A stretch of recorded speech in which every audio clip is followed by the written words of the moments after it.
क्या आपने कभी किसी ऐसे शिव मंदिर के बारे में सुना है जहां पर शिवलिंग ही नहीं है?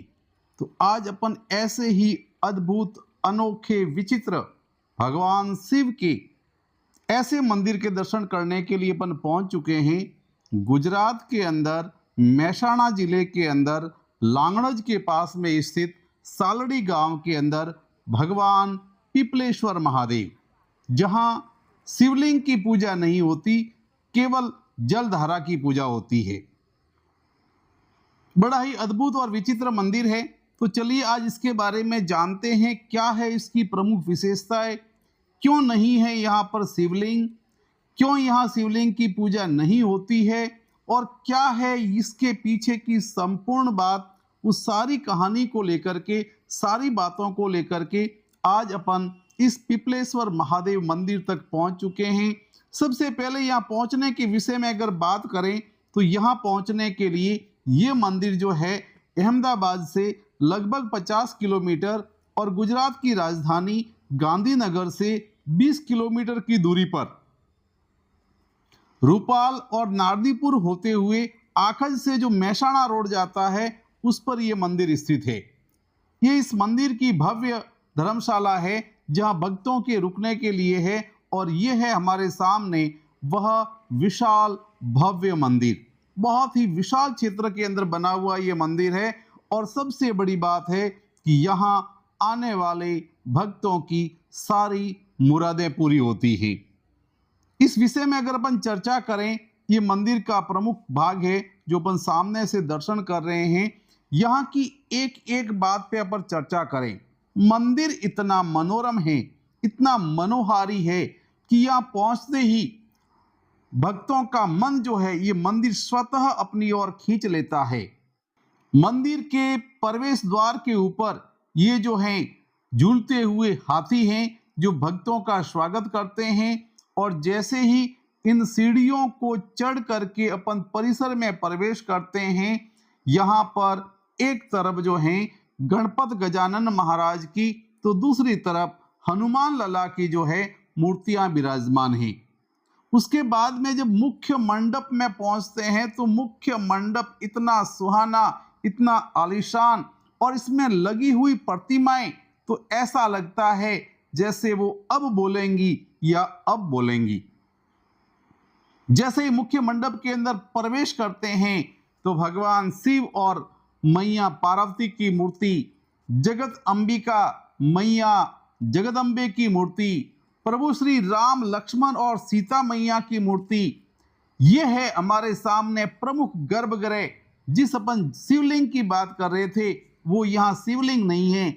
आप देख सकते हैं यहाँ पर एक कुंड के रूप में भगवान शिव का कुंड बना हुआ है और इसी के भीतर जो है सतत लगातार जलधारा प्रवाहित होती रहती है और यहाँ पर इसी जलधारा की पूजा की जाती है। इसी के जस्ट आगे प्रमुख गर्भगृह के अंदर गजानन महाराज, मैया पार्वती जी और हनुमान जी की मूर्ति भी विराजमान है।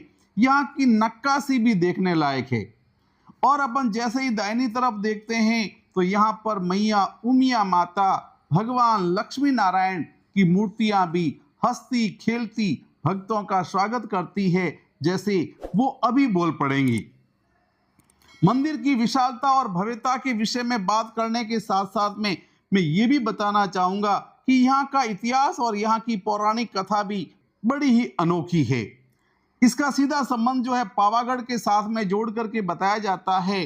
पावागढ़, चांपानेर, जहाँ पर कभी एक पतई नाम का राजा हुआ करता था और नवरात्रि के समय में महाकाली मैया जब एक सुंदर रूप धर करके और नवरात्रि के अंदर नृत्य करने के लिए पधारी तो मैया के उस रूप पर वो राजा मोहित हो गया और मैया के सामने शादी का प्रस्ताव रखा।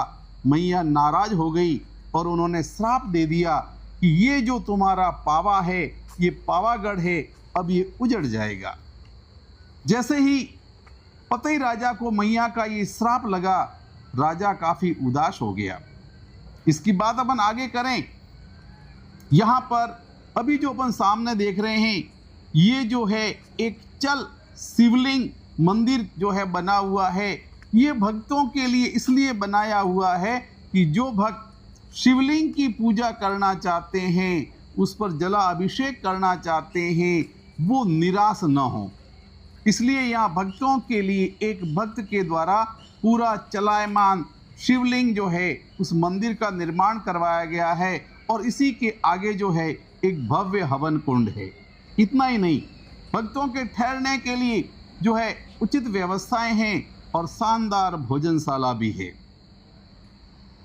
अपन बात कर रहे थे कि पतई राजा को जैसे ही महाकाली मैया का श्राप लगा, वैसे ही पतई राजा ने उनके अजीज मित्र और महामंत्री एक सूरसी पटेल थे, उनको बुला करके कहा कि अब जो है तुम्हें अपने परिवार के साथ में यहाँ से प्रस्थान कर लेना चाहिए। तब सूरसी पटेल ने मैया महाकाली की आराधना करके और उनसे आग्रह किया कि मैया आप हमारे साथ में पधारो। और ऐसा कहा जाता है, मैया ने उनको कहा कि मैं तुम्हारे साथ में ही हूँ, लेकिन समय आने पर मेरी उपस्थिति का आभास तुम्हें करवाया जाएगा। वहां से निकलने के बाद में सूरजी पटेल जो है अपने परिवार के पास में लांगड़ज गांव में आकर के रुके और यहाँ रुकने के बाद में वो मैया की आराधना करते थे, भोलेनाथ की सेवा करते थे और गायों का पालन करते थे। और गाय जो है उस जमाने के अंदर जो है पशुपालन का व्यवसाय ही जो मुख्य व्यवसाय हुआ करता था, उनके पास में भी उन्होंने भी गायें रख ली। ऐसे करते करते 1 2 3 नहीं 7 पीढ़ियां गुजर गई और ऐसा कहते हैं कि 7वीं पीढ़ी के अंदर एक पैथाजी पटेल हुआ करते थे। वो अपनी गायों को चराने के लिए जाया करते थे। उसमें एक गाय बड़ी ही सुशील और सुंदर थी, लेकिन सबसे बड़ी बात थी कि वो गाय हमेशा उस गायों के झुंड के साथ में जाती, लेकिन उसके थनों से सारा दूध जो है वो खाली हो जाता। अब यहाँ पर जो है पैथाजी पटेल को शंका होने लगी कि आखिर इस गाय का दूध जाता कहाँ है। वो इसी चिंतन में उलझन में रहा करते थे कि हो क्या रहा है। इसी बीच के अंदर एक बार जो है भगवान भोलेनाथ ने उनके सपने में आकर के और कहा कि भक्त, चिंता करने की आवश्यकता नहीं है, तुम्हारी इस गाय का दूध जो है वो मेरे जला अभिषेक के अंदर काम आता है। तुम गांव के बाहर कल जाकर के देखना, गाय एक पीपल के पेड़ के नीचे रुकती है और वहीं अपने दूध से मेरा जला अभिषेक करती है। दूसरे दिन ऐसा ही हुआ। वहां जाकर के पैथाजी पटेल देखते हैं कि गाय एक पीपल के पेड़ के पास में जाकर के रुकती है, उसके थनों से दूध अपने आप झरने लगता है और वहां वो भोलेनाथ के चरणों में गिर पड़ते हैं। आकर के अपने समाज और गांव वाले लोगों को सारी बात बताते हैं और जब वहां पर खुदाई की जाती है तो भगवान भोलेनाथ की ये जलधारा प्रकट होती है। लोगों ने इसी रूप में भगवान शिव को जो है स्वीकार कर लिया, इसकी पूजा अर्चना प्रारंभ कर दी और उन्हें पीपलेश्वर महादेव के नाम से जो है पूजा जाने लगा। यहाँ चूंकि ये सालड़ी गांव में स्थित है, इसलिए कुछ लोग इनको जो है सालड़िया महादेव के नाम से भी जानते हैं। इसके पीछे और भी बातें बताई जाती है कि एक बार यहाँ जो है गायकवाड़ राजा यहाँ पहुंचे और इस जलधारा के बारे में उन्होंने जानने का प्रयास किया। वो नब्बाना चाहते थे कि आखिर ये पानी आता कहाँ से है, लेकिन भोलेनाथ का चमत्कार हुआ और वो जो हैं उनके चरणों में गिर पड़े और उसके बाद में उन्होंने अपनी भूल की क्षमा याचना करते हुए इस मंदिर के चारों ओर जो है परकोटा उसका निर्माण करवाया। इस मंदिर के अंदर सावन मास के अंदर बहुत बड़ा मेला लगता है और यहाँ जलधारा की ही पूजा होती है। चैत्र नवरात्र के अंदर यहाँ पर श्रीमद् भागवत का पाठ किया जाता है।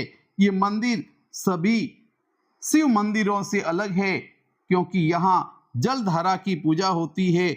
और अभी जो अपन ये विशाल भव्य मंदिर देख रहे हैं, इसकी आभा देखते हैं, इसकी सुंदरता देखते हैं, तो इस मंदिर की जो पुनर्प्राण प्रतिष्ठा का काम जो है वो 2023 के अंदर हुआ है और उसके अंदर ये विशाल मंदिर अपनी सारी सुव्यवस्थित व्यवस्थाओं के साथ में भक्तों का दिल खोलकर स्वागत करता है और भोलेनाथ के चरणों में आने वाले हर भक्त की भोलेनाथ अपनी मुराद पूरी करते हैं।